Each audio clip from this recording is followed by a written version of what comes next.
My name is Matt Turner. I'm one of the producers on Army of Two, the 40th Day, and we're going to be taking you through a little walkthrough of the zoo checkpoints that we were showing at PAX not long ago. But before we jump into that, I want to show you some weapons customization, which we have revamped and overhauled and made bigger and better than it was before. So, one sec, Gino. Can you hit A there, Gino, for me? Rock and roll. So here we are, the weapons customization system. So basically the idea here is any single part of any gun can be swapped out any part of any other gun. So kind of the tag word we're using when talking about it is Lego with guns. So if I jump into one of these, let's take the M416 for example. No, I feel like going on the M4 route today. So take the M4.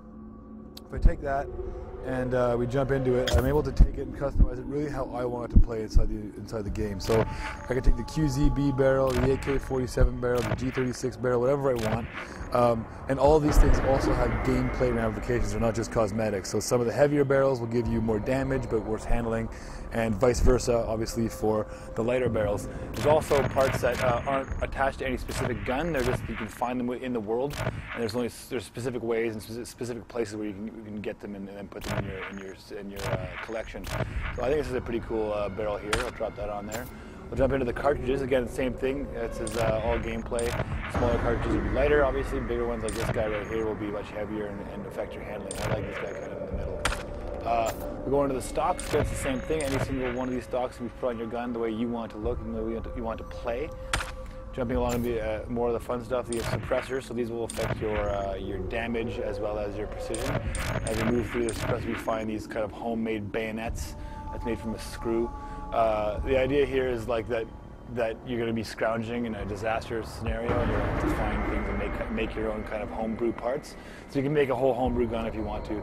But also these bayonets also have animations with them, so if you have one on your gun, you will use it in the game when you do your melee attack, which is pretty cool. And so you've got screwdrivers there and kitchen knives. And one of the team favorites is the Coke can silencer right there.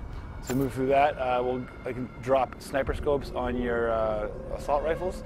This also has gameplay applications, whereas you'll be far away, you'll have a really accurate, high-powered rifle, machine gun basically. But up close, when you zoom into aim, it'll snap really tight, so it's not as effective in the close range combat. I actually like it, so I'm going to put it on there. Going to the front mounts, you've got handles that are obviously going to help you with your stability and your aiming. You've got shields that are going to help you with your hit points to give you a little bit more extra damage.